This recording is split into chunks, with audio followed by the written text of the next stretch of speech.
കഴിഞ്ഞ രണ്ട് കളിയും, അതായത് ഇംഗ്ലണ്ടിനെതിരെ കളിച്ച രണ്ട് കളിയും സഞ്ജു ഓട്ടാൻ ശ്രദ്ധിച്ചായിരുന്നു. അതായത് എക്സ്പ്രസ് പേസ് ദേഹത്തിലേക്ക് പന്ത് വരുന്നു, അത് ലെഗ് സൈഡിലേക്ക് ഹൊറിസോണ്ടൽ ബാറ്റ് കളിക്കാനുള്ള ശ്രമത്തിൽ ക്യാച്ച് ഔട്ട്. Same pattern.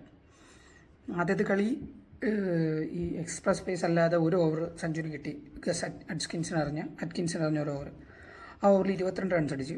പക്ഷേ സഞ്ജു മൊത്തം ആ കളി ആകെ അടിച്ചത് 20 ബോളിൽ 26 റൺസാണ്, ഔട്ടാവുകയും ചെയ്തു. അപ്പോൾ ഈ പാറ്റേൺ രണ്ട് കളി ആയുള്ളൂ ഈ പാറ്റേൺ നേരത്തെ മുതൽ സഞ്ജുവിനുള്ളതാണ്. അതായത് ഇപ്പം ഈ ട്രിഗർ മൂവ്മെൻ്റ് ഉള്ളതുകൊണ്ട്, അതായത് പന്തെറിയുന്നതിന് മുമ്പ് സഞ്ജു ഇങ്ങനെ പെട്ടെന്ന് ക്രീസിലേക്ക് ഇങ്ങനെ ബാക്ക് ഫുട്ട് എടുത്ത് വെച്ചിട്ട് ക്രീസിനകത്ത് ഡീപ്പായിട്ട് നിൽക്കുമല്ലോ. ആ ട്രിഗർ മൂവ്മെൻ്റ് ഉള്ളത് കൊണ്ട് ഇപ്പം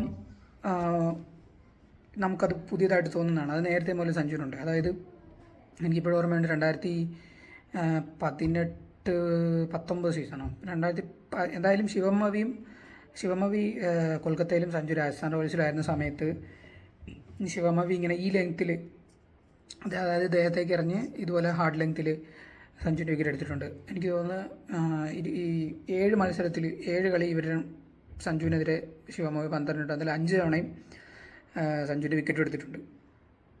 134 എങ്ങാണ്ടാണ് മവിക്കെതിരെയുള്ള സഞ്ജുവിൻ്റെ സ്ട്രൈക്ക് റേറ്റ്. അപ്പോൾ ഈ കളിയെല്ലാം സഞ്ജുവിൻ്റെ വിക്കറ്റ് മവി എടുത്തത് ഇതുപോലെ ഹാർഡ് ലെങ്ത് ബോൾ എറിയുന്നു. സഞ്ജു അത് പുള്ളി ചെയ്യാൻ ശ്രമിക്കുമ്പം ചെയ്യാനുള്ള ലെങ്ത് ഇല്ല. ചെയ്യാൻ ശ്രമിക്കുമ്പം അത് ഷോർട്ട് മിഡ് വിക്കറ്റിൽ ക്യാച്ചായിട്ട് ഔട്ടാകുന്നു. അതായിരുന്നു ഏകദേശം ഒരു പാറ്റേൺ. പിന്നെ എഡ്ജായിട്ട് ഇന്നർ സർക്കിളിനകത്ത് തന്നെ ക്യാച്ച് പോയ സമയങ്ങളൊക്കെ ഉണ്ട്.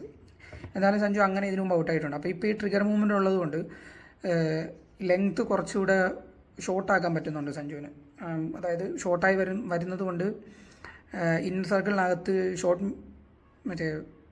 മിഡ് വിക്കറ്റിലൊന്നും ക്യാച്ച് ആകുന്നില്ല. അത് സർക്കിളിന് പുറത്ത് പോയിട്ട് മിഡ് വിക്കറ്റിലോ അല്ലെങ്കിൽ ഡീപ്പ് ഫൈൻ ലെഗിലോ അല്ലെങ്കിൽ അങ്ങനെ ഡീപ്പ് സ്ക്വയർ ലെഗിലോ ഒക്കെയാണ് സഞ്ജു ഇപ്പോൾ ഈ കഴിഞ്ഞ 2 കളി ക്യാച്ച് ആയിട്ട് ഔട്ടായത്. അപ്പോൾ ഇതിൻ്റെ പ്രധാനപ്പെട്ട സംഭവം എന്ന് പറഞ്ഞു കഴിഞ്ഞാൽ ഈ ട്രിഗർ മൂവ്മെൻറ്റ് ഇങ്ങനെ വരുന്നത് കൊണ്ട്, ഇപ്പോൾ അതായത് ഈ ഷോർട്ട് പന്തുകൾ കൗണ്ടർ ചെയ്യാൻ വേണ്ടിയിട്ടാണ് ട്രിഗർ മൂവ്മെൻറ്റ് തുടങ്ങിയതും. ആ ട്രിഗർ മൂവ്മെൻറ്റിലാണ് സഞ്ജു ഈ കഴിഞ്ഞ കളിയെല്ലാം കുറേ 6 ഒക്കെ അടിച്ചതും. ഈ നമ്മുടെ അറ്റ്കിൻസിനെതിരെ അടിച്ച ഈ കവറിൽ കൂടെ ബാക്ക് ഫുട്ടിൽ അടിച്ച 6 ഉണ്ടല്ലോ, അതുപോലെ ബംഗ്ലാദേശിനെതിരെ മുസ്തഫിസറിനെതിരെ കവറിൽ കൂടെ അടിച്ച 6 ബാക്ക് ഫുട്ടിൽ, ഇതെല്ലാം ഈ ട്രിഗർ മൂവ്മെൻറ്റ് ഉള്ളതുകൊണ്ട് പറ്റിയതാണ്. പക്ഷേ ഇപ്പോൾ ഈ ട്രിഗർ മൂവ്മെൻ്റ് ഉള്ളതുകൊണ്ടുള്ള പ്രശ്നം ഇപ്പോൾ മനസ്സിലാവുന്നത്, ഈ എക്സ്പ്രസ് പേസിനെതിരെ റിയാക്ട് ചെയ്യാൻ കുറവ് സമയം കിട്ടുള്ളൂ. അപ്പോൾ ഓക്വേർഡായി പോകും.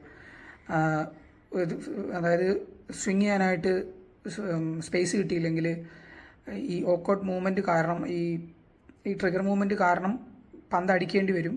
പക്ഷേ അത് കളിക്കാൻ പറ്റാത്തൊരു ഓക്വേർഡ് സിറ്റുവേഷനിൽ എത്തുകയും ചെയ്യും. അങ്ങനെയാണ് ശരിക്കും ഈ 2 തവണ ഔട്ടായത്. അപ്പോൾ ഈ ഓൾറെഡി ഇംഗ്ലണ്ട് ഇത് വർക്ക് ചെയ്തിട്ടുണ്ട്. അതുകൊണ്ടാണ് ഫസ്റ്റ് കളി തന്നെ ഇത് സഞ്ജുവിനെതിരെ പ്രയോഗിക്കാൻ പറ്റിയതും രണ്ടാമത്തെ കളി അതേ പന്തെറിഞ്ഞ് വിക്കറ്റ് എടുത്തതും.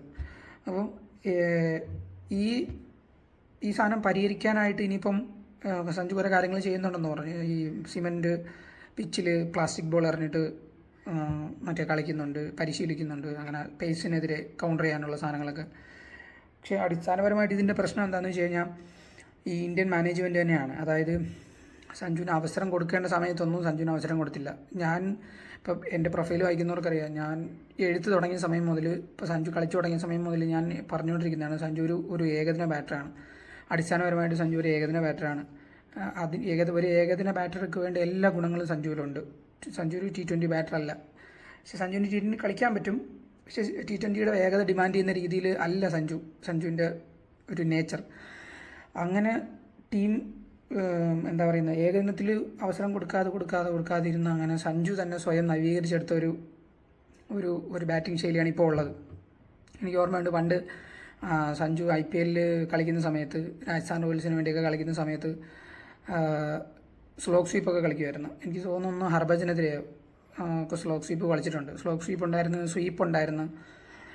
പക്ഷേ ഇപ്പോൾ സഞ്ജുവിന് അതൊന്നുമില്ല. ഇപ്പോൾ ഈ പവർ ഗെയിം മെച്ചപ്പെടുത്തിയതിന് ശേഷം സഞ്ജു ഇപ്പോൾ സ്ലോക്ക് സ്വീപ്പ് കളിക്കാറില്ല, റിവേഴ്സ് സ്വീപ്പ് ഇടയ്ക്ക് കണ്ടിട്ടുണ്ട്. പക്ഷേ അത് റിവേഴ്സ് സ്വീപ്പ് എന്ന് പറയാൻ പറ്റില്ല, കൺവെൻഷണൽ ആയിട്ടുള്ള റിവേഴ്സ് സ്വീപ്പ് അല്ല, റിവേഴ്സ് സ്ലാപ്പ് എന്നൊക്കെ പറയാവുന്ന രീതിയിലുള്ള ഇതാണ് കളിക്കുന്നത്. അപ്പം സഞ്ജു കുറച്ച് ഷോട്ടുകളൊക്കെ നഷ്ടപ്പെടുത്തിയിട്ടാണ് ഇപ്പോഴത്തെ ഈ പവർ ഗെയിം സെറ്റാക്കിയത്. ഇപ്പോൾ ഈ പവർ ഗെയിം സെറ്റാക്കിയപ്പം അത് ടീം മാനേജ്മെൻറ്റ് കാരണമാണ്. അതായത് ഏകദിനത്തിൽ അവസരം കിട്ടുന്നില്ല, അപ്പോൾ T20 അവസരം കിട്ടണം എന്നുള്ള ഒരു ആഗ്രഹത്തിൻ്റെ പുറത്ത് സഞ്ജു ഗെയിം മാറ്റിയെടുത്തതാണ്. അങ്ങനെ ഗെയിം മാറ്റിയെടുത്തപ്പം നഷ്ടപ്പെട്ടു പോയൊരു സാധനമാണ് ഈ പറയുന്ന എന്താ പറയുന്ന ഷോട്ടുകളും അതുപോലെ ഇപ്പം പറഞ്ഞ ഈ ദൗർബല്യമൊക്കെ അതിൻ്റെ ഭാഗമായിട്ട് വന്ന ഒരു സാധനമാണ്. അപ്പം ശരിക്കും ടീം മാനേജ്മെൻറ്റ് തന്നെയാണ് ഈ ഒരു മാറ്റത്തിൻ്റെ ഒരു കാരണം.